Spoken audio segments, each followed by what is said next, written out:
झारखंड में घट रहे आदिवासियों की संख्या और बांग्लादेशी घुसपैठियों का मुद्दा लगातार छाया रहा है। ऐसे में कह सकते हैं कि बीजेपी के नेता हर दिन इस मुद्दे पर कुछ न कुछ बोलते और कहते रहते हैं।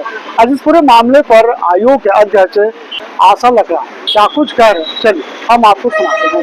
ट्राइबलों की संख्या जो कम हो रही है, आज के संस्थान में देखा जा रहा है घुसपैठ को लेकर जो लगातार मुद्दे उठ रहे हैं, कहा यह जा रहा है कि ट्राइबलों की संख्या कम हो रही है। तो इसके पीछे वजह क्या है, क्योंकि आप आयोग की अध्यक्ष भी है, कारण क्या है, इसे कैसे निपटाएंगे? देखिए, जिस तरह से राष्ट्रीय अनुसूचित जनजाति आयोग, जिनका संवैधानिक और भारतीय संविधान का अनुच्छेद 338 का के तहत एक नामित किया जाता है माननीय राष्ट्रपति के द्वारा में, और इसके तहत जो शक्तियां आयोग को प्रदत्त होती है कि जिस तरह से आयोग में आदिवासी समाज का अगर देखा जाए तो पूरे देश भर में 10 से 12 करोड़ आदिवासी जनसंख्या है, उनका संरक्षण, सुरक्षण और सेफ गार्ड की अगर हम बात करते हैं तो आयोग ये काम करती है। और विगत 9 मार्च से अधिसूचना जारी हुआ और 12 से लेकर के 13 मार्च तक ने आयोग में सभी मेंबर्स, अध्यक्ष सहित सबने ज्वाइनिंग किया और लगातार देश भर में भ्रमण करके प्रत्येक जिला का, प्रत्येक स्टेट का अलग अलग जगह पर रिव्यू मीटिंग करते हुए आदिवासी समाज की मूलभूत सुविधाएं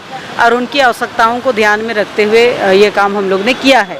मैं बताना चाहती हूँ, झारखंड के परिप्रेक्ष्य में मैंने साहेबगंज से लेकर के पाकुड़, गोड्डा, जामताड़ा, दुमका, ऐसे सभी संथाल परगना के सभी जिला, कोल्हान का तीनों जिला, दक्षिण छोटा नागपुर का सभी जिला को हमने कवर किया है।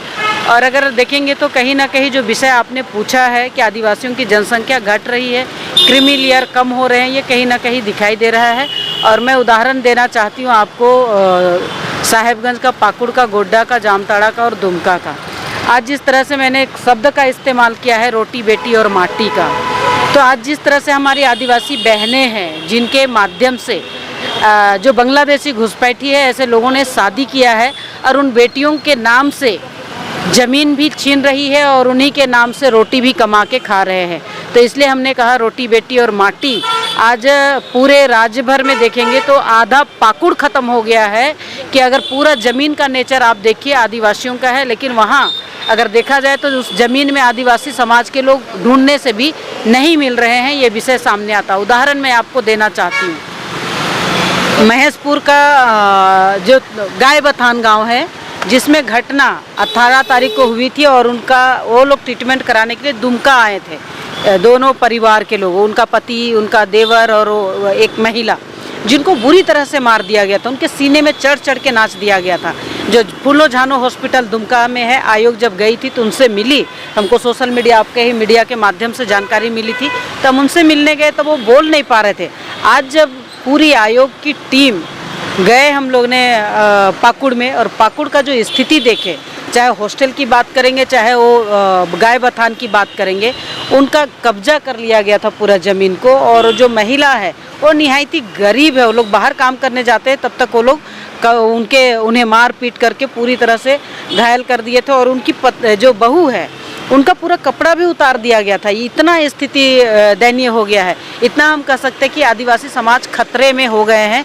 और आज जिस तरह से डेमोग्राफी चेंज की भी बात करते हैं या जनसंख्या की कम की बात करते हैं, तो ये जांच करने का विषय है। और आयोग ने जो पाया है वो आज आपको मैं बता रही हूँ। उदाहरण के लिए साहेबगंज का जो बढ़रवा है, बढ़रवा का संथाली उत्तर और बढ़रवा संथाली दक्षिण, इस एरिया को अगर आप जांच करेंगे तो कहीं आदिवासियों का ज़मीन समाप्त होते दिखाई दे रहा है। ऐसे उधवा प्रखंड, ऐसे मंडरो प्रखंड, इसको देख लीजिए। मंडरो प्रखंड का तेतरिया पंचायत का तेतरिया गांव में, जहां आदिवासी का एक संस्कार, संस्कृति की बात करते हैं, जिनका उनका पहचान होता है, जहर थान, जिसको संथाली समाज पूजा करते हैं, उस जगह को लोगों ने छीन लिया और वहाँ कब्रस्तान बनाने के लिए जिला प्रशासन ने 28 लाख का सैंक्शन कर दी।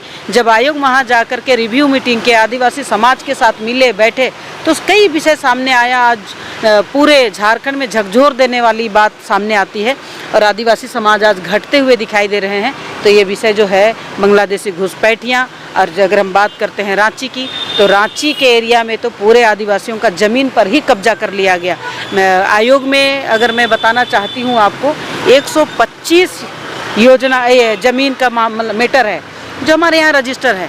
और अभी जब 29 तारीख को पूरे राज्य भर का आदिवासी समाज के साथ में आयोग ने बैठक की, तो उस बैठक में से पूरा ज़मीन का ही मैटर लगभग 500 से अधिक, माने इतना हमारे पास में लिस्ट आ गए हैं, आवेदन आ गए हैं, और लगभग हमको लगता है इसमें 500 से ज़्यादा एकड़ का भूमि होगा जो गैर आदिवासी ने ले लिया है, और आदिवासी समाज आज खतरे में है। हम इतना कह सकते हैं मूलवासी भी खतरे में है।